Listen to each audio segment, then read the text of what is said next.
நீ வாழ்க, உடைய ராஜ்யம் வருக. இயேசுவின் நாமத்தினால் ஜெபிக்கிறோம் நல்ல பிதாவே, ஆமென். ஹல்லேலூயா. ஊற்றிடுமே உன் வல்லமை என்ற பாடலை உற்சாகத்தோடு கரங்களை தட்டி பாடுவோம். அவர் அப்படியாக வல்லமையை நம்ம மேல ஊற்ற போகிறார்.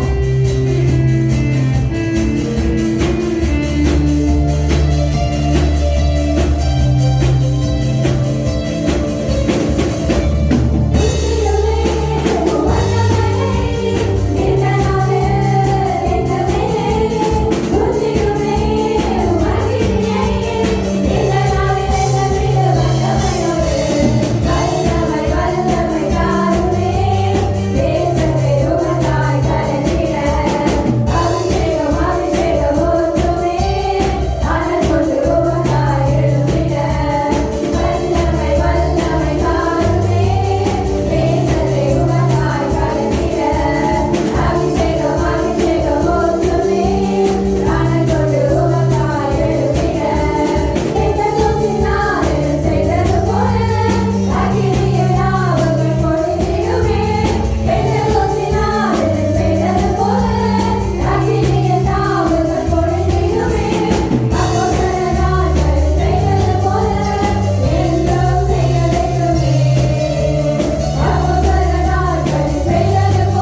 தட்டி தேவ செய்தியை வழங்குவதற்காக ஜெபவாதிசை மினிஸ்ட்ரியின் தலைமை போதகர் ரெவரண்ட் டாக்டர் எல்ஃபிரட் மணியம் அவர்களை கைகளை தட்டி வரவேற்போம். கர்த்தருடைய பரிசுத்த நாமத்துக்கு ஸ்தோத்திரம். இந்த பரிசுத்த ஓய்வு நாளிலே உங்களை யாவரையும் தேவனுடைய ஆலயத்திலே பார்ப்பது குறித்து நான் மிகுந்த சந்தோஷம் அடைகிறேன். இன்றைக்கு உங்கள் மத்தியில தேடி வந்த தெய்வம் என்ற தலைப்பில் கர்த்தருடைய வார்த்தையை உங்கள் மத்தியில் நான் பிரசங்கிக்க விரும்புகிறேன். இதற்காக நான் எடுத்துக்கொண்ட வேத பகுதி யோவான் 5ஆம் அதிகாரம் வசனம் 5, 6 வசனங்களை வாசிக்க கேட்போம். 38 வருஷம் வியாதி கொண்டிருந்த ஒரு மனுஷன் அங்கே இருந்தான்.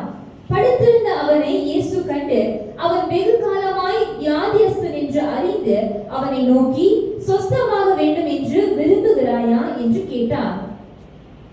இங்க வேதாகமத்தில் நாம் வாசிக்கிறோம். 5ஆம் வசனம் சொல்லப்படுகிறது. யோவான் 5ஆம் அதிகாரம் 5ஆம் வசனத்தில் 38 வருஷம் வியாதி கொண்டிருந்த ஒரு மனுஷன் அங்கே இருந்தான் என்றும் 6ஆம் வசனத்தில் படுத்திருந்த அவனை இயேசு கண்டு அவன் வெகு காலமா வியாதியஸ்தன் என்று அறிந்து அவனை நோக்கி சுஸ்தமாக வேண்டும் என்று விரும்புகிறாயா என்று கேட்டார் என்று வேதாகமத்தில் வாசிக்கிறோம்.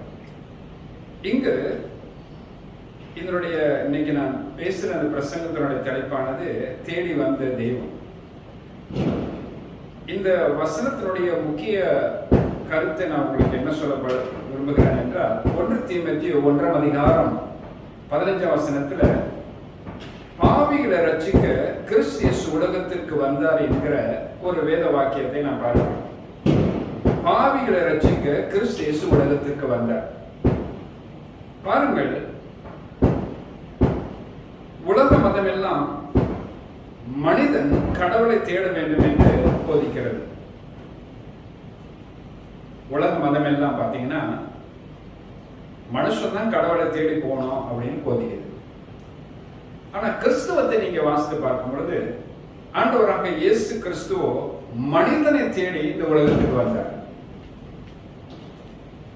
இயேசுவானவர் மனிதனை தேடி இந்த உலகத்துக்கு வந்ததாக வேத புஸ்தகத்திலே நாம் பார்க்கிறோம். இது ஒரு அற்புதமான ஒரு காரியம்.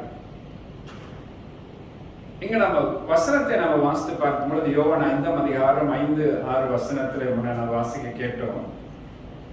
6ஆம் வசனம் சொல்லப்பட்டிருக்கு. படுத்திருந்த அவனை இயேசு கண்டு அவனை வெகு காலமா வியாதியஸ்தன் என்று அறிந்து அவனை நோக்கி சுஸ்தமாக வேண்டும் என்று விரும்புகிறாயா என்று கேட்டார் என்று நாம பார்க்கிறோம். அப்படி என்றால் இவன், அதாவது இந்த 38 வருஷ காலமா வியாதிப்பட்டிருந்த இந்த மனுஷன் இயேசுவை தேடி போகல, இயேசுவானவரை இவனை தேடி வந்ததாக வேதத்திலே வாசிக்கிறோம். இது ஒரு அற்புதமான காரியம் பாருங்க. கடவுள் மனுஷனை தேடி வந்ததாக வேதம் இங்கு சொல்லப்படுகிறது. ஆக இன்னைக்கு உலக மதங்கள் காரியங்கள் எல்லாம் நாம அப்படிதான் பார்க்கிறோம். என்ன பார்க்கிறோம்னாக்கா, மனுஷன் ரொம்பவே பிரயாசம் எடுத்து கடவுளை தேடி அலைகிறான். கடவுளை கண்டடைவதற்கு பல உபாய தந்திரங்களை அவன் உபயோகப்படுத்துகிறான். ஆனா கிறிஸ்துவத்தில் நாம் பார்க்கும் பொழுது தெய்வமே மனுஷனை தேடி வந்ததாக நாம் பார்க்கிறோம். எவ்வளவு ஒரு உன்னதமான காரியம், எவ்வளவு ஒரு அழகான காரியம், எவ்வளவு ஒரு நன்மையான காரியத்தை, ஒரு சிறப்பான காரியத்தை நாம் இங்க பார்க்கிறோம். இதை குறித்து நான் உங்களோடு கூட கர்த்தருடைய வார்த்தையை நான் மையமாக வைத்து பேச விரும்புகிறேன். கடவுள் மனுஷனை சந்திக்க கையாண்ட வழிமுறைகள் என்னென்ன என்பதை குறித்து உங்களோடு கூட நான் பேசும்படி விரும்புகிறேன். ஒரு 7 காரியங்களை உங்களுக்கு முன்வைக்க போகிறேன். ஒன்றாவது, தேவன் மனுஷனை நேரடியாக சந்தித்தார் என்றும், இரண்டாவது, தேவன் கிறிஸ்துவை அனுப்பி சந்தித்தார் என்றும், மூன்றாவது, தேவன் பரிசுத்த ஆவியானவரை அனுப்பி சந்தித்தார் என்றும், நான்காவது, தேவன் தேவ தூதர்களை அனுப்பி சந்தித்தார் என்றும், ஐந்தாவது, தேவன் தீர்க்கதரிசிகளை அனுப்பி சந்தித்தார் என்றும், ஆறாவது, தேவன் சொப்பனங்கள் தரிசனங்கள் மூலமாக மனுஷனை சந்தித்தார் என்றும், ஏழாவது, தேவன் வேத வாக்கியங்கள் மூலம் மனுஷனை சந்தித்தார் என்றும் உங்களோடு கூட நான் இடைப்பட்டு பேசும்படியாக நான் விரும்புகிறேன். முதல் காரியத்தை நாம் வேதாகமத்திலிருந்து நாம் பார்ப்போம். முதல் காரியம், தேவன் மனுஷனை நேரடியாகவே அவர் சந்தித்தார் என்று உங்களோட கூட நான் கர்த்தருடைய வார்த்தையை பிரசங்கிக்க விரும்புகிறேன். ஆதியாகமம் 12ஆம் அதிகாரம் 1ஆம் வசனத்தை வாசிக்க கேட்போம். கர்த்தர் ஆபிரகாமை நோக்கி, நீ உன் தேசத்தையும் உன் இனத்தையும் உன் தகப்பனுடைய வீட்டையும் விட்டு புறப்பட்டு நான் உனக்கு காண்பிக்கும் தேசத்திற்கு போ. இங்க ஆதியாகமம் 12ஆம் அதிகாரம் 1ஆம் வசனத்துல கர்த்தர் ஆபிரகாமை நோக்கி, நீ உன் தேசத்தையும் உன் இனத்தையும் உன் தகப்பனுடைய வீட்டையும் விட்டு புறப்பட்டு நான் உனக்கு காண்பிக்கும் தேசத்துக்கு போ என்று சொல்லுகிறார். அது மாத்திரமல்ல, அப்போஸ்தலர் நடவடிக்கைகள் 7ஆம் அதிகாரம் 2-3 வசனத்துல புதிய ஏற்பாட்டுல சொல்லப்பட்ட வார்த்தையும் கொஞ்சம் வாசிப்போம். அதற்கு அவன், சகோதரரே, பிதாக்களே, கேளுங்கள். நம்முடைய பிதாவாகிய ஆபிரகாம் காரானூரிலே குடியிருக்கிறதற்கு முன்னமே மெசொப்பொத்தாமியா நாட்டிலே இருக்கும்போது மகிமையின் தேவன் அவனுக்கு தரிசனமாகி, நீ உன் தேசத்தையும் உன் இனத்தையும் விட்டு புறப்பட்டு நான் உனக்கு காண்பிக்கும் தேசத்திற்கு வா என்றார். ஆதியாகமம் 12ஆம் அதிகாரத்துல 1ஆம் வசனத்துல நான் உனக்கு காண்பிக்கும் தேசத்துக்கு போ என்று எழுதப்பட்டிருக்கிறது. ஆதியாகமம் அப்போஸ்தலர் 7ஆம் அதிகாரம் 2-3 வசனத்துல நான் உனக்கு காண்பிக்கும் தேசத்திற்கு வா என்று எழுதப்பட்ட வசனத்தையும் நாங்க பார்க்கிறோம். ஆனா ஒரே காரியத்தை தான் அங்கு சொல்லப்பட்டிருக்கிறது. இங்கு என்ன நான் உங்களுக்கு ஒரு காரியத்தை முன்வைக்க விரும்புகிறேன் என்றால், தேவன் மனுஷனை தேடி நேரடியாக அவனை சந்திக்க போனார் என்று ஒரு குறிப்பிட்ட இடத்துல நான் பார்க்கிறேன். ஆபிரகாமை தேடி ஆண்டவரே போனார். வானத்துக்கும் பூமிக்கும் கொள்ளாத கடவுள் அவரே ஒரு மனுஷனை தேடி போனார் என்றால் எவ்வளவு ஆச்சரியமா இருக்கு பாருங்க. அவர் கடவுளே மனுஷனை தேடி போறார். போயிட்டு அவருடைய திட்டங்களை அந்த மனுஷனுக்கு எடுத்து சொல்றார். நீங்கள் இந்த வசனத்தை கொஞ்சம் விஸ்தாரமா விளங்கிக் கொள்ளணும்னாக்கா, ஆதியாகமம் 12ஆம் அதிகாரம் தொடர்ந்து 2-4 வசனத்தை வாசிக்க கேட்போம். ஒரு விளக்கத்தை அங்கே எழுதப்பட்டிருக்கிறது. ஆதியாகமம் 12ஆம் அதிகாரம் 2-4 வசனத்தை வாசிக்க கேட்போம். நான் உன்னை பெரிய ஜாதியாக்கி உன்னை ஆசீர்வதித்து உன் பேரை பெருமைப்படுத்துவேன். நீ ஆசீர்வாதமாய் இருப்பாய். உன்னை ஆசீர்வதிக்கிறவர்களை ஆசீர்வதிப்பேன். உன்னை சபிக்கிறவனை சபிப்பேன். பூமியில் உள்ள வம்சங்கள் எல்லாம் உனக்குள் ஆசீர்வதிக்கப்படும் என்றார். கர்த்தர் ஆபிரகாமுக்கு சொன்னபடியே அவன் புறப்பட்டு போனான். லோத்தும் அவனோடு கூட போனான். ஆபிரகாம் ஆரானை விட்டு புறப்பட்ட போது 75 வயது உள்ளவனாய் இருந்தான். இங்க வேதாகமத்துல ஆதியாகமம் 12ஆம் அதிகாரம் 1ஆம் வசனத்தை வாசிக்கிறோம். இந்த 2ஆம் வசனத்திலிருந்து 4ஆம் வசனம் வரை இப்ப வாசிக்க கேட்டோம். இதுல என்ன எழுதப்பட்டிருக்குன்னா, தேவனுடைய திட்டத்தை மனுஷன் எப்படியெல்லாம் செய்யணும், நீ அப்படி செய்யும் பொழுது நான் உனக்கு எப்படிப்பட்ட ஆசீர்வாதங்களினால நான் உன்னை ஆசீர்வதிப்பேன், உனக்கும் உன் சந்ததிக்கும் எப்படி அந்த தேசத்தை நான் தருவேன், அப்படி என்கிற ஒரு வழிமுறைகள், ஒரு விளக்கங்களை அழகாக ஆண்டவர் சொல்லி இந்த ஆபிரகாம் என்ற இந்த மனுஷனை கடவுள் சந்திக்கும்படியாக நேரடியாகவே அவரே புறப்பட்டு வந்தார் என்று வேதாகமத்தில் ஒரு அழகான ஒரு விளக்கத்தை நான் பார்க்கிறேன்.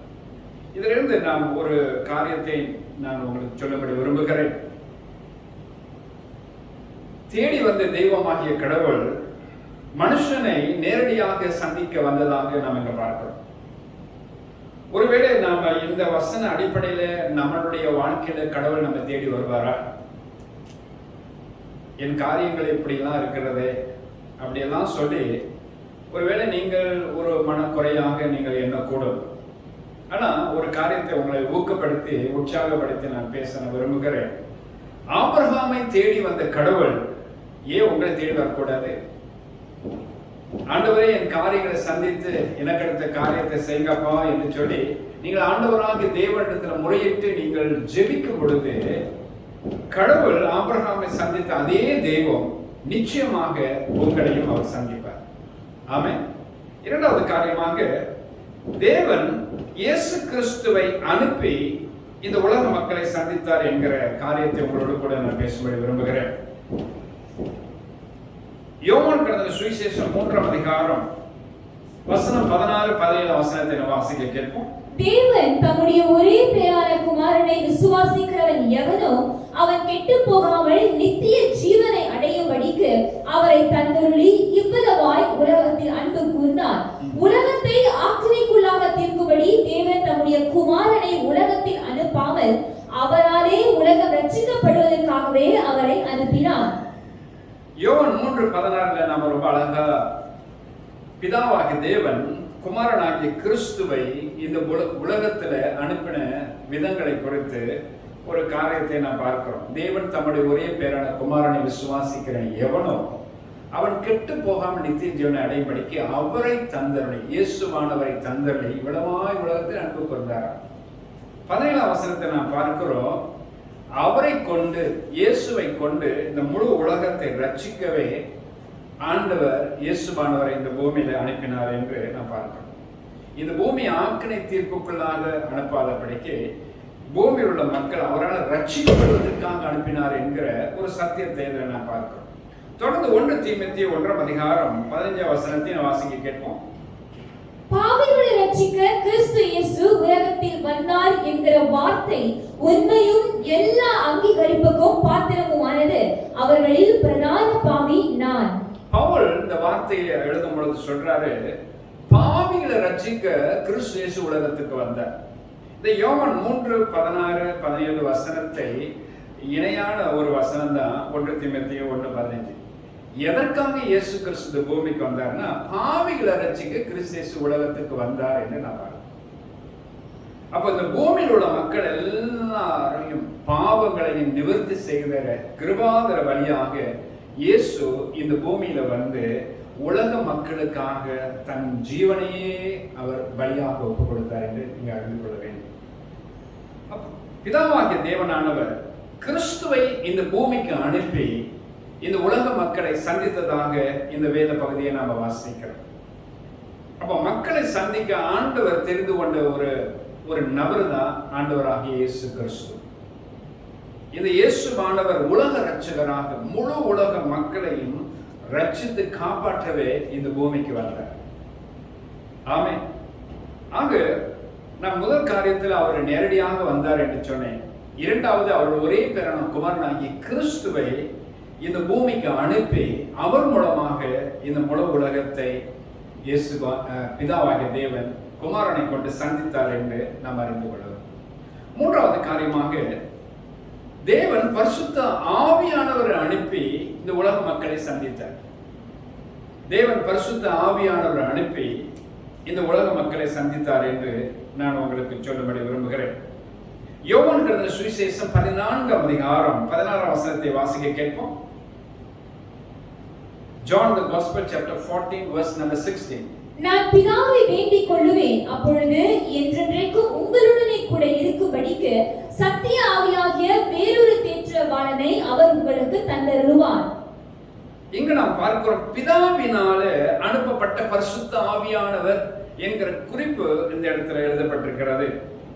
இயேசுவானவர் சொல்றாரு, நான் பிதாவை வேண்டிக் கொள்வேன், அப்பொழுது என்றென்றைக்கும் உங்களோடு கூட இருக்கும்படிக்கு சத்திய ஆவியாகிய வேறொரு தேற்றவாளனை அவர் உங்களுக்கு தந்தருளுவார். பிதாவாகிய தேவன் வேறொரு தேற்றவாளனை உங்களுக்கு தந்தருளுவார் என்று பரிசுத்த ஆவியானவர் குறித்து இயேசுவானவர் குறிப்பிடுகிறதை நாம் இங்க பார்க்கிறோம்.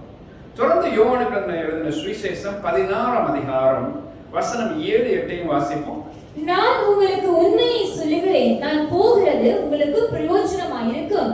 நான் போகாதிருந்தால் தேற்றவாளன் உங்களிடத்தில் வரார். நான் போவேனேயாகில் அவரை உங்களிடத்திற்கு அனுப்புவேன். அவர் வந்து பாவத்தை குறித்தும் நீதியை குறித்தும் நியாய தீர்ப்பை குறித்தும் உலகத்தை கண்டித்து உணர்த்துவார். இங்கு நாம வாசிக்கிறோம், இயேசுவானவரால் அனுப்பப்படும் பரிசுத்த ஆவியானவர் என்று இங்கு எழுதப்பட்டிருக்கிறது.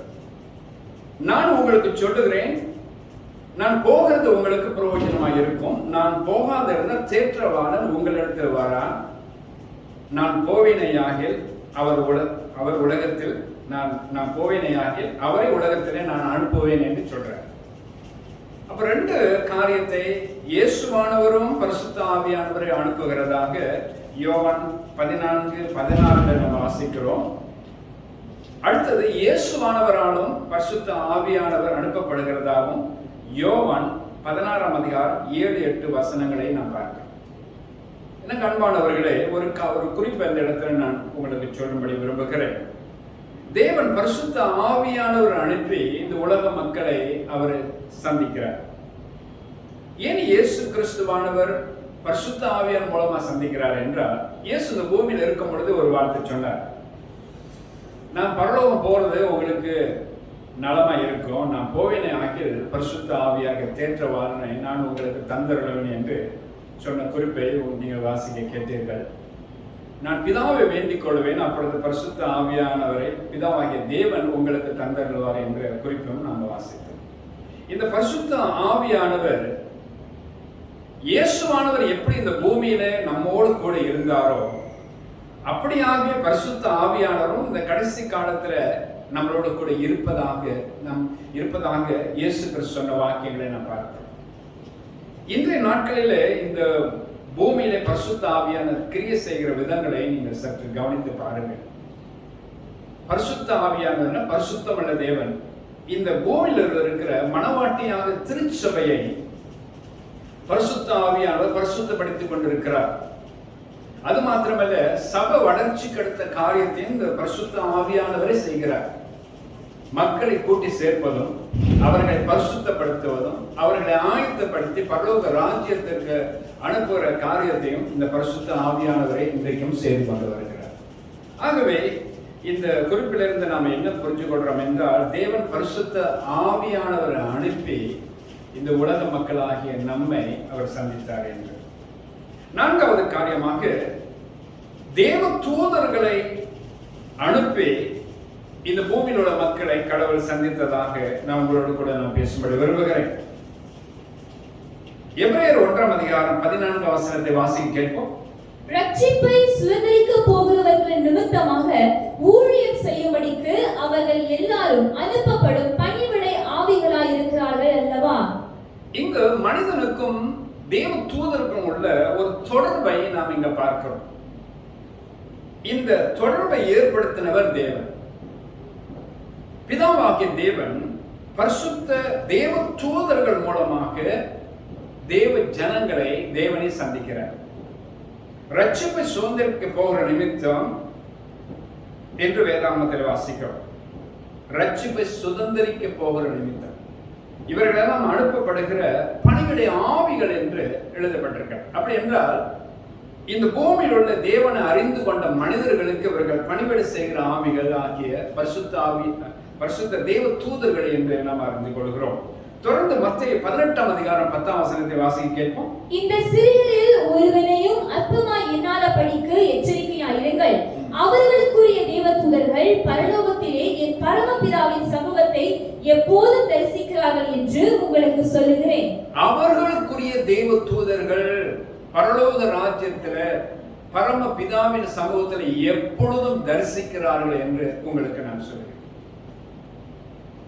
ஆக இந்த சிறியர் ஒருவனையும் அற்பமாக எண்ணாதபடிக்கு எச்சரிக்கையாயிருங்கள்.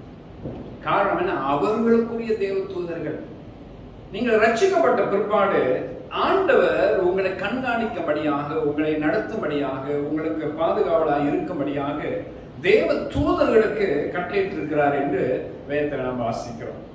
எனக்கு அன்பான தேவ ஜனங்களே, நீங்கள் ரட்சிக்கப்பட்ட தேவ பிள்ளைகளாக இருப்பீர்கள் என்றால், நீங்கள் தனிமையில் இருக்கிறீங்க, தன்னந்தனியா இருக்கிறீங்க, உங்களை விசாரிப்பார் யாரும் இல்லை, உங்களுக்கு ஆதரவு யாரும் இல்லை, உங்களோட கூட யாரும் இல்லை அப்படின்லாம் நீங்க கலங்காதீங்க. சற்று முன்பு நாம வாசித்த எபிரேயர் 1:14, மத்தேயு 18:10 போன்ற வசனங்களை நீங்க வாசித்து பார்த்தீங்கன்னா, பிதாவாகிய தேவன் கடவுளே உங்களுக்கு துணையாகவும் ஆதரவாகவும் ஒத்தாசையாகவும் உங்களை கண்காணிக்கும்படியாக பரிசுத்த தேவ தூதர்களை உங்கள் பக்கமாக வைத்திருக்கிறார் என்று இந்த வசனத்தின் மூலமா கடவுள் சொல்றார். ஆக இதை நீங்க விசுவாசித்து உங்களை உள்ளத்தில் அங்கீகரித்து ஏற்றுக்கொண்டு கடவுளுக்கு நன்றி சொல்லுங்க. கர்த்தர் உங்களோட கூட இருப்பார். மேலும் 34ஆம் சங்கீதம் 7ஆம் வசனத்தை வாசிக்க கேட்போம். கர்த்தருடைய தூதன் அவருக்கு பயந்தவர்களை சூழ பாளையம் இறங்கி அவர்களை விடுவிக்கிறார். கர்த்தருடைய தூதன் அவர்களுக்கு சூழ பாளையம் இறங்கி அவர்களை விடுவிக்கிறார் என்று நான் பார்க்கிறேன். நீங்கள் தேவனுக்கு பயந்து நடக்கிற தேவ பிள்ளைகளாக இருக்கிறீர்கள் என்றால் தேவ தூதர்கள் உங்களை சூழ பாளையம் இறங்கி உங்களை விடுவிக்கிற தேவனாக இருக்கிறார். என்னென்ன இக்கட்டுகளுக்குள்ளாக என்னென்ன இன்னல்களுக்குள்ளாக நீங்க போறீங்கன்னு தெரியாது, ஆனா தேவன் அறிவார். அந்த எல்லா இன்னல்களிலிருந்து பரிசுத்த தூதர்களை அனுப்பி உங்களை ஆண்டவர் விசேஷமா காப்பாற்றுகிறார், உங்களை விடுவிப்பார், எல்லா இன்னல்களிலிருந்து உங்களை மீட்டெடுப்பார் என்கிற வேத வாக்கியத்தை நாம் அழகாக பார்க்கிறோம். தொடர்ந்து லூக்காவின் சுவிசேஷம் 16ஆம் அதிகாரம் 22ஆம் வசனத்தையும் நீங்க பாருங்க. பின்பு அந்த தரித்திரன் மரித்து தேவ தூதரால் ஆபிரகாமுடைய மடியிலே கொண்டு போய் விடப்பட்டான். ஐஸ்வர்யவான் மரித்து அடக்கம் பண்ணப்பட்டான். இந்த தேவ தூதருடைய சேவை எவ்வளவு காலம் தெரியுங்களா? நீங்க இந்த பூமியில உயிரோடு இருக்கிற காலம் முழுவதும், எவ்வளவு காலத்துக்கு இந்த பூமியில உயிரோடு இருக்கிறீங்களோ அவ்வளவு காலமும் இந்த பூமியில பரிசுத்த தேவ தூதர்கள் உங்களை பராமரிப்பார்கள். அது மாத்திரமல்ல, நாள் ஒன்று வரும், நிச்சயமாக இந்த பூமியை விட்டு ஒரு நாள் நம்ம கடந்து போக போறோம். நம்மளோட ஆயுசு காலம் ஒரு காலத்துல முடியும்.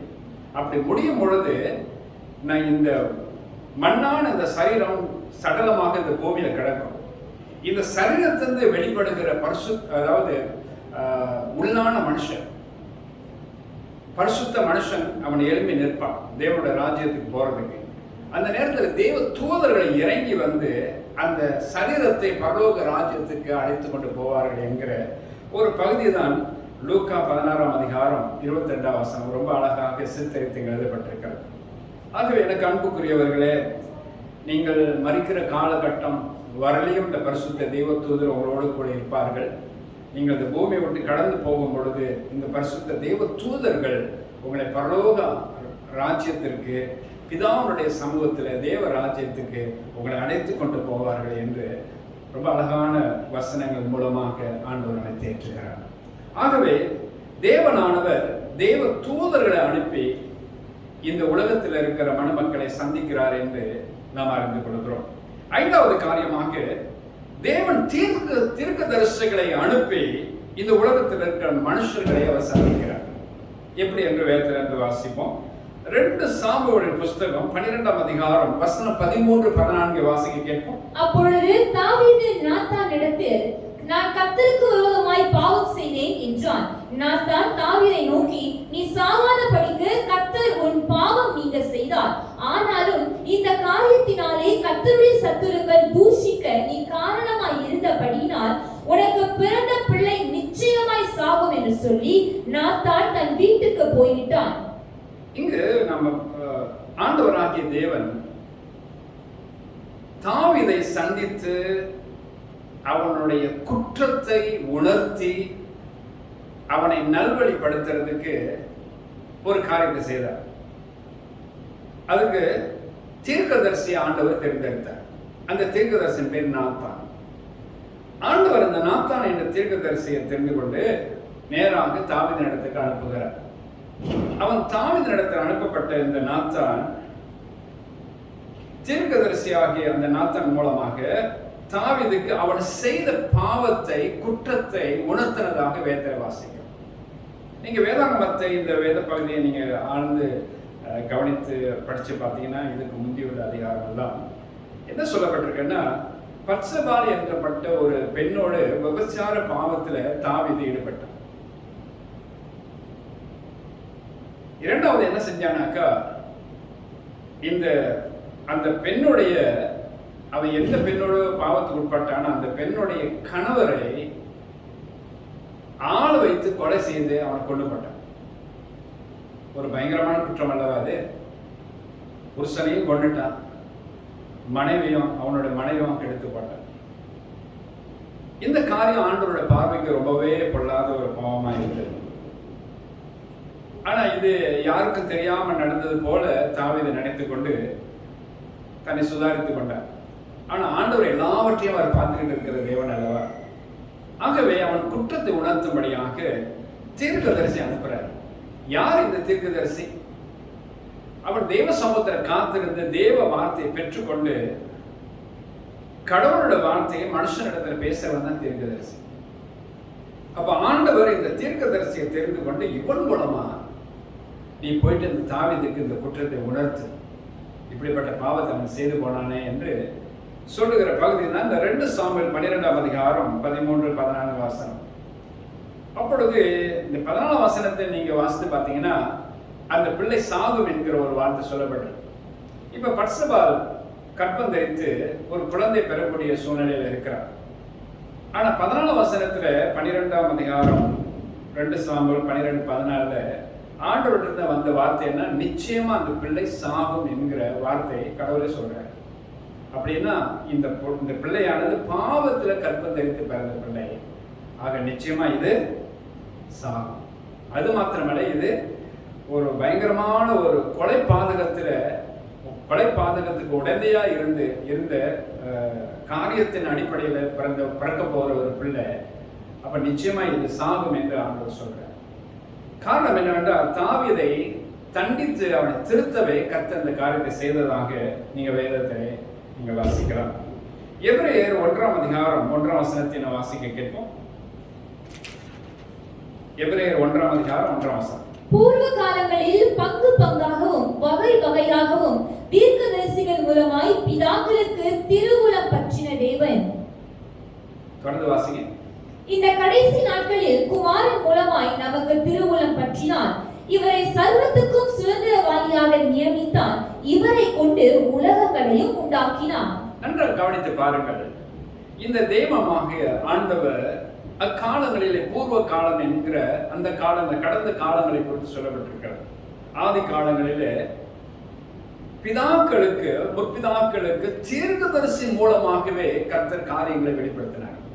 ஆனா இன்றைய காலம் அதே தேவன் இன்றைய காலம் அவருடைய குமாரனாகிய இயேசு கிறிஸ்து மூலமாக இன்றைக்கு நம்ம நடத்தி வருகிறார் என்று வேதத்திலே நாம் வாசிக்கிறோம்.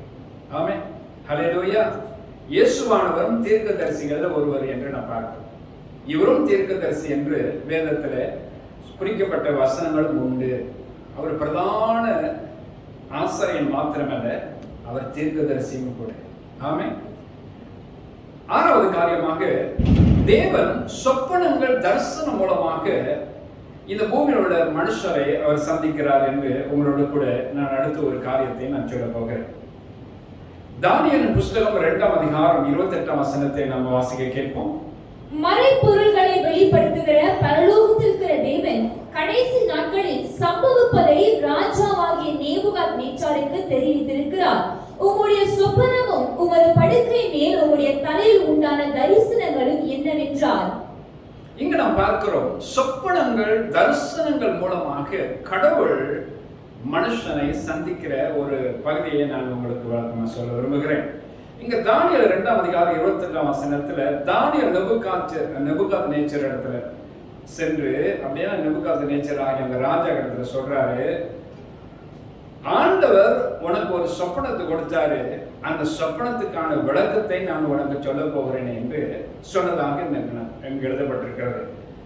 அந்த வேத பகுதியை தான் நீங்க இன்னும் கொஞ்சம் ஆழமா நீங்க புரிஞ்சு கொண்ட தெரிஞ்சீங்கன்னாக்கா, அந்த தானியேல் 2ஆம் அதிகாரம் 28ஆம் வசனத்திலிருந்து 45ஆம் வசனம் வரலையும் ஒரு குறிப்பை நான் உங்களுக்கு சொல்லுகிறேன். நீங்க வீட்டில் போய் வாசிங்க. அப்படி நீங்க வாசிக்கும் பொழுது இன்னும் நேர்த்தியாக இந்த பகுதியை முழுமையாக நீங்கள் புரிஞ்சு கொள்வதற்கு கர்த்தர் உங்களுக்கு விளக்கம் காட்டுவார். ஆகவே இந்த பகுதியிலிருந்து உங்களுக்கு நான் என்ன சொல்றேன்னா, கடவுள் மனுஷனை எப்படியெல்லாம் சந்திப்பார் என்றால் சொப்பனத்தின் வழிமுறையாகவும் தரிசனங்களின் மூலமாகவும் கடவுள் மனுஷனை சந்திக்கவிருக்கிறார். தானியேலின் புஸ்தகம் 1ஆம் அதிகாரம் 17ஆம் வசனத்தை நீங்க வாசித்து பாருங்கள்.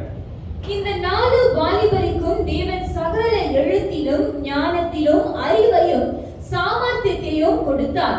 தானியேலை சகல தரிசனங்களையும் சொப்பனங்களையும் அறியத்தக்க அறிவுள்ளவராக்கினார். இந்த தானியேல் 1ஆம் அதிகாரம் 17ஆம் வசனத்தினுடைய கீழ்ப்பகுதியை நீங்க வாசித்து பார்த்தீங்கன்னா, தேவன் தானியேலை சகல தரிசனங்களையும் சொப்பனங்களையும் அறியத்தக்க அறிவுள்ளவனாக்கினார். அப்ப என்ன மாதிரி சொப்பனமா இருந்தாலும் சரி, எப்படிப்பட்ட தரிசனங்களா இருந்தாலும் சரி, அவைகள் எல்லாவற்றையும் ஆண்டவருடைய கிருபையினால இந்த தானியேல் விளக்கம் கொடுக்கிற அளவுக்கு கடவுள் அப்படிப்பட்ட ஞான அறிவினால் அவனை நிறைத்திருந்தார் என்று நான் பார்க்கிறேன். அப்ப இன்றைக்கு ஆண்டவர் சொப்பனத்தின் ஊடாக உங்களோட இடப்பட்டு பேச முடியும். உங்களை சந்திக்க முடியும். தரிசனத்தின் வழியாகவும் கடவுள் உங்களை சந்திக்க முடியும். ஆனா இங்க தானியேலுக்கு ஆண்டவர் என்ன சொப்பனத்தை நீங்க கண்டு சொன்னாலும் சரி, எப்படிப்பட்ட தரிசனத்துல கடவுள் உங்களுக்கு காட்சி கொடுத்தாலும் சரி, அதை நீங்க விளக்கம் சொல்லுவீர்கள் என்றால் தானியேல் அழகான ஒரு விளக்கத்தை கொடுப்பார் என்று இந்த வேத பகுதியில் நான் பார்க்கிறோம். அப்படிப்பட்ட ஒரு ஞான அறிவு அவனுக்குள்ள இருந்ததா. உதாரணமாக 1 ராஜாக்களின் புஸ்தகம் 3ஆம் அதிகாரம் 5ஆம் வசனத்துல ஒரு வேத பகுதி உண்டு. நான் வாசிக்க கேட்போம். 1 ராஜாக்கள் 3:5. கிபியோனிலே கர்த்தர் சாலமோனுக்கு ராத்திரியில் சொப்பனத்திலே தரிசனமாகி, நீ விரும்புகிறதை என்னிடத்தில் கேள் என்று தேவன் சொன்னார். 1 ராஜாக்கள் 3:5 நாம வாசிக்கிறோம். கடவுள் சொப்பனத்தின் வழியாக இந்த சாலமோனை கடவுள் சந்திக்கிறார். அதுதான் இந்த இடத்துல எழுதப்பட்டிருக்கு. அப்ப இரவுல உங்களுக்கு சொப்பனம் உண்டாகும் என்றால், நீங்க நல்ல ஜெபத்தோடு நீங்கள் நித்திரைக்கு நீங்க போகும் பொழுது, இல்ல பரிசுத்த சிந்தையோடு நீங்கள் நித்திரைக்கு போகும் பொழுது, நாள் முழுவதும் தேவனுக்கு அடுத்த காரியத்தில் நீங்க உண்மையா நீங்கள் இருந்து அவருக்கு பயபக்தி உள்ளவர்களா இருந்து நீங்கள் நித்திரைக்கு போகும் பொழுது, தெய்வமே என்னோட பேசுங்க அப்படின்னு சொல்லி நீங்க ஜெபித்துட்டு நீங்கள் நித்திரைக்கு போகும் பொழுது ஒரு அழகான சொப்பனத்தை கடவுள் கொடுப்பார் என்றால், அப்படிப்பட்ட ஒரு சொப்பனம் தேவன் உங்களோட இடப்படுகிறதா இருக்கும்.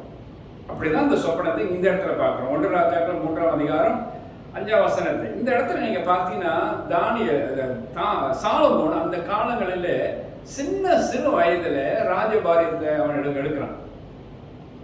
அவனுடைய ஜபம் என்னவா இருந்திருக்கும்? அவன் நித்திரைக்கு போறது, ஆண்டவரே இந்த ராஜ்யபாரத்தை நான் சின்ன வயசுல எனக்கு கொடுத்துட்டீங்கப்பா, நானும் கௌரவம் அறியாத பிள்ளை போல நான் இருக்கிறேன், அது இவ்வளோ பெரிய ராஜ்யத்தை நான் எப்படி ஆண்டவரையே நடத்துவேன், நீங்கள் என்னை ராஜாவா ஆக்கியிருக்கிறீங்களே, ஆண்டவரே நம்முடைய கிருபையினால் என்னை நடத்துங்க அப்படின்னு சொல்லி ஜபத்தோடு அவன் நிச்சயமா அவன் நித்திரைக்கு போயிருப்பான்.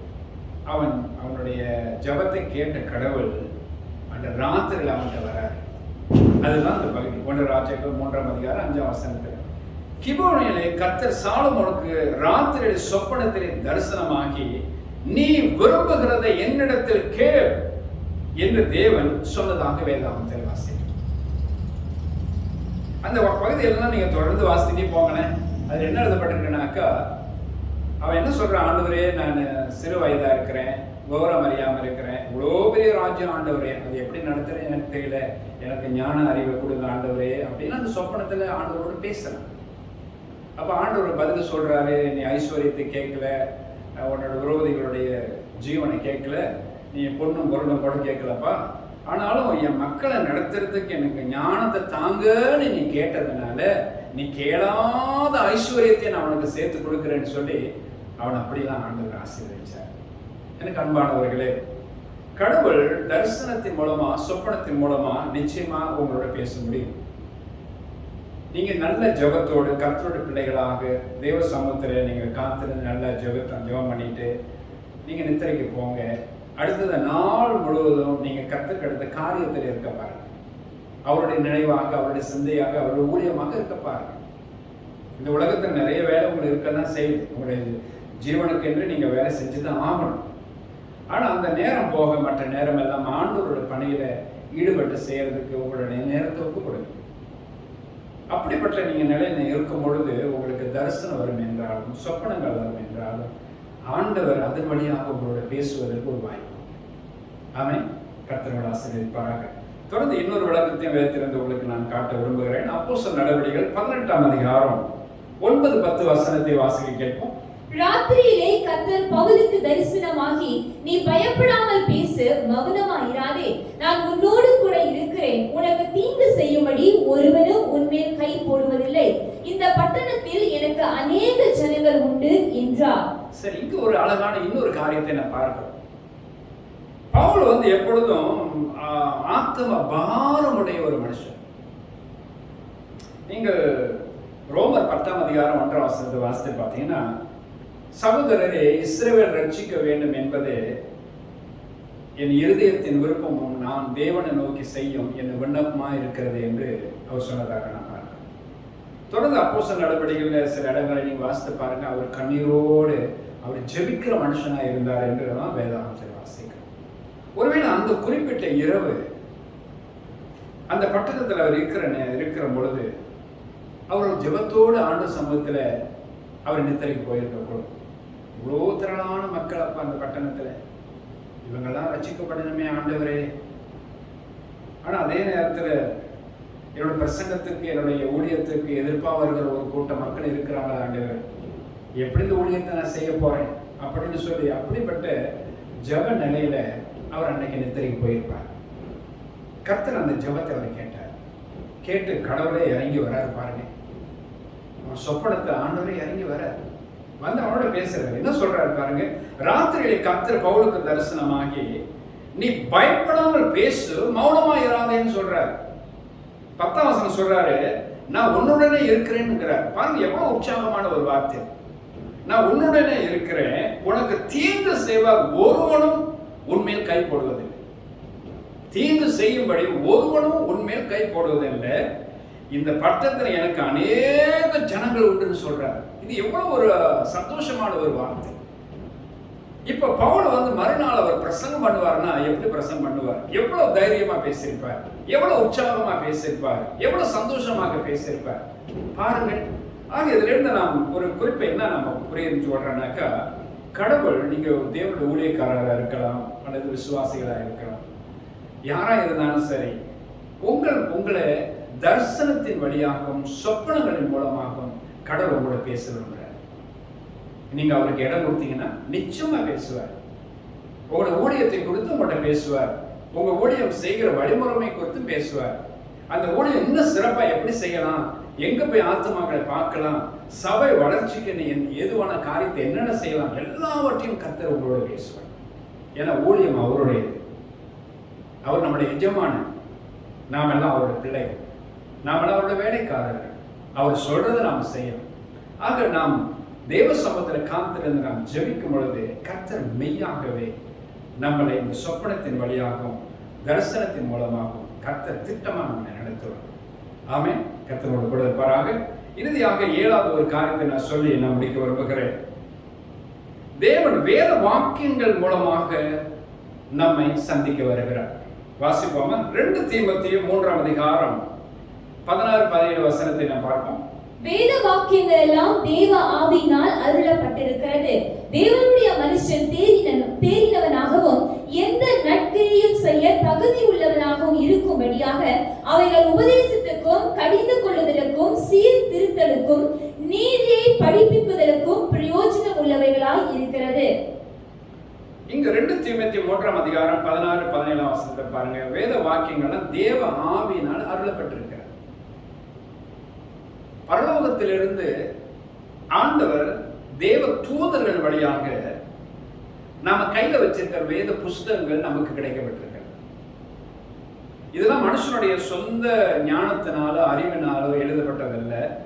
தேவனுடைய பரிசுத்த மனுஷர்கள் பரிசுத்த ஆவியினால ஏவப்பட்டு பேசப்பட்ட எழுதப்பட்ட வார்த்தைகளை தான் இன்றைக்கு நம்மளோட வேதாகமத்துல நம்ம கையில வச்சிருக்கோம். இப்ப கடவுள் நம்மளோட பேசணும்னாக்கா வசனத்தின் வழியாக கடவுள் பேச விரும்புகிறார். அதனாலதான் தேவ பிள்ளைகள் எல்லாரும் ஒவ்வொரு நாளும் உங்களோட வேதத்தை நீங்க வாசிக்கணுங்க. குறைஞ்சது ஒரு அதிகாரமாவது ஒரு நாளை நீங்க வாசிக்க பாருங்க. கொஞ்ச நல்ல முதிர்ந்த விசுவாசிகளா ஒரு 3-4 அதிகாரங்களாவது ஒரு நாளைக்கு நீங்க வாசிங்க. இதன் வழியாக ஆண்டவர் நிறைய வேத பகுதிகள் மூலமாக உங்களோட இடப்பட்டு பேசுவார். உங்களோட ஊழியத்தை பத்தி பேசுவார், உங்களோட குடும்பத்தை பத்தி பேசுவார், நீங்கள் இன்றைக்கு வாழ்கிற வாழ்க்கை முறைமைகளை பற்றி பேசுவார். நீங்கள் இக்கட்டான சூழ்நிலையில் இருக்கும் அந்த வசனத்தின் வழியாக ஆண்டவர் அதிலிருந்து வெளியில் எப்படி வரலாம்னு சொல்லி வழிமுறைகளை பேசுவார். கடவுளுடைய வார்த்தைகள் இந்த வசனத்தின் ஊடாக உங்களுக்கு புறப்படலாம். அப்ப இதன் வழியாகத்தான் உங்களுடைய ஜீவியம், உங்களுடைய பரிசுத்த வாழ்க்கை கட்டப்படும். அதனால நீங்கள் ஒவ்வொரு நாளும் இந்த வேத வசனத்தை வாசிக்க வேண்டும் என்று வேதாகமத்தில் வாசிக்க. இரவும் பகலும் கர்த்தருடைய வேதத்தில் தியானமா இருக்கிற மனுஷன் பாக்கியவான் என்று எழுதப்பட்டிருக்கிறது. இரவும் பகலும் என்றால் எந்த நேரமா இருந்தாலும் சரி ஆண்டவருடைய வசனத்தை வாசிக்கும். நீங்க புதிதாக பிறந்த குழந்தை போல களங்கம் இல்லாத இந்த ஞான பாலாகி கர்த்தருடைய வேத வசனத்தை மேல வாஞ்சியாம் தானமாய் இருங்கள் என்று ஆண்டவர் சொல்றார். இறுதியாக ஒரு குறிப்பை நான் சொல்லி முடிக்க விரும்புகிறேன். 119 சங்கீதம் 105 வசனத்தை நீங்க வாசித்து பார்த்தீங்கன்னா, உங்களுடைய வசனம் என் கால்களுக்கு தீபமும் என் பாதைக்கெல்லாம் வெளிச்சமா இருக்கிறதுன்னு ஆண்டவர் சொல்றார். இன்னைக்கு ஆண்டவருடைய வசனத்தை நீங்க பிடித்துக் கொண்டு நீங்க நடப்பீர்கள் என்றால், தேவனே உன் கால்களுக்கு தீபமும் உங்களுடைய பாதை நெடுகு. இந்த பாதைங்கிறது உங்களுடைய ஜீவிய பாதையை குறிக்கும். இந்த பூமியில எவ்வளவு காலம் நீங்க உயிரோடு இருக்க போறீங்களோ அந்த உங்களுடைய ஜீவிய பாதை முழுவதும் தேவன் உங்க வாழ்க்கைக்கு வெளிச்சமா இருந்து உங்களை காப்பாற்றுவார். எனக்கு அன்பானவர்களே, இந்த வேத வசனத்தை ஒவ்வொரு நாள் வாசிக்க உங்களை ஒப்புக் கொடுங்க. வாசித்து தேவனுக்குள்ளாக உங்களை திடப்படுத்திக் கொள்ளுங்க. கர்த்தர் உங்களுக்கு கூட இருப்பார். ஒரு 7 காரியத்தை உங்களுக்கு முன் வைத்திருக்கிறேன். 1வது காரியமாக, தேவன் மனுஷனை நேரடியாக சந்தித்தார் என்று ஆபிரகாமை கடவுள் சந்தித்த காரியங்களை குறித்து நான் பேசினேன். 2வது, தேவன் கிறிஸ்துவை அனுப்பி சந்தித்தார் என்று இயேசுவை குறித்து நான் உங்களுடன் பேசினேன். 3வதாக, தேவன் பரிசுத்த ஆவியானவரை அனுப்பி சந்தித்தார் என்று பரிசுத்த ஆவியாகிய தேவனை குறித்து உங்களுடன் நான் பேசினேன். 4வதாக, தேவன் தேவ தூதர்களை அனுப்பி மனுஷர்களாகி நம்மை சந்தித்தார் என்று தேவ தூதருடைய சேவையை குறித்தும் ஊழியத்தை குறித்து உங்களுடன் நான் பேசினேன். 5வது காரியமாக, தேவன் தீர்க்கதரிசனை அனுப்பி சந்தித்தார் என்று மனுஷர்கள் அப்போது திசை மாறி போகும் பொழுது, வழி தெரியாமல் போகும் பொழுது, பாவத்திலும் அக்கிரமத்தில் இருக்கும் பொழுது கர்த்தர் அவருடைய குற்றம் குறைகளை உணர்த்தி அவங்களை நல்வழிப்படுத்தி சரியான பாதையில் அனுப்ப தேவன் தீர்க்கதரிசனம் மூலமாக அவர்களை சந்தித்தார் என்றும், 6வது, சொப்பனங்கள் வழியாகவும் தரிசனத்தின் மூலமாகவும் கடவுள் மனுஷனை சந்தித்தார் என்றும், இறுதியாக தேவன் வேத வாக்கியத்தின் மூலமாக மனுஷனை இந்த நாட்களில் அவர் சந்தித்துக் கொண்டு வருகிறார். எனக்கு அன்பானவர்களே, நாம் வாசிக்கப்பட்ட இந்த பகுதிகள் கேட்ட இந்த பிரசங்க வாக்கியங்கள் எல்லாம் உங்களோட மனத்திரையில ஆழமாக பதிக்க வைத்து கடவுள் இந்த நாளில் உங்களுக்கு என்ன பேசியிருக்கிறாரோ அந்த வார்த்தையின் வழி உங்களோட வாழ்க்கையில் அப்படியே நடந்து கொள்ளுங்க. இது மெய்யாகவே உங்களோட வாழ்க்கையில் அதிக பிரயோஜனத்தை கொண்டு வரும். வெறும் வசனத்தின் வாயிலாக மாத்திரம் கர்த்தர் உங்களை சந்திக்கிறான்னு இல்லை, எத்தனையோ காரியத்தை உங்களோட நான் பேசியிருக்கிறேன். இதன்படி உங்களுடைய வாழ்க்கையை சேவைப்படுத்திக் கொள்ளுங்க, திடப்படுத்திக் கொள்ளுங்க. அவருக்கு ஒப்பு கொடுத்து நல்ல ஒரு பரிசுத்த வாழ்க்கை வாழுங்க. ஆண்டவர் சீக்கிரமா வரப்போறாரு. அவர் வருகிற நம்ம எல்லாரும் பங்கடையும். கர்த்தரோட கூட இருப்பார். ஜெபம் செய்வோமா? நல்ல தெய்வமே, நம்ம நன்றியோடு துதிக்கிறோம். இந்த பரிசுத்த ஓய்வு நாளிலே எங்களை யாவரையும் தேவனுடைய ஆலயத்திலே கொண்டு வந்து உங்களுடைய வார்த்தைகளை கேட்க எங்கள் கிருபை பாராட்டினரே, உமக்கு நன்றி அப்பா. இரக்கங்களின் தேவனுடைய தேவ கரத்தில் எங்கள் முற்றிலுமாக நாங்கள் ஒப்புக் கொடுக்கிறோம். தெய்வமே, யாரெல்லாம் இந்த பரிசுத்த வார்த்தைகளை இந்த நாளில் கேட்டார்களோ அவர்கள் யாவரையும் நீர் ஆசீர்வதிப்பீராக. இந்த வசனங்கள் அவருடைய மனத்திரள் ஆழமாக பதிக்க வைக்கவும் எழுதப்படவும் அதன்படி நடவும் செய்யும் இவர்களுக்கு வேண்டிய கிருபையெல்லாம் செய்கிறார். இயேசு கிறிஸ்துவின் மகத்துவம் என்ற தேவ நாமத்தில் கேட்டு ஜெபிக்கிறோம் எங்கள் பிதாவே. ஆமென். ஆமென். God bless you all. கர்த்தருடைய ஆசீர்வாதம்.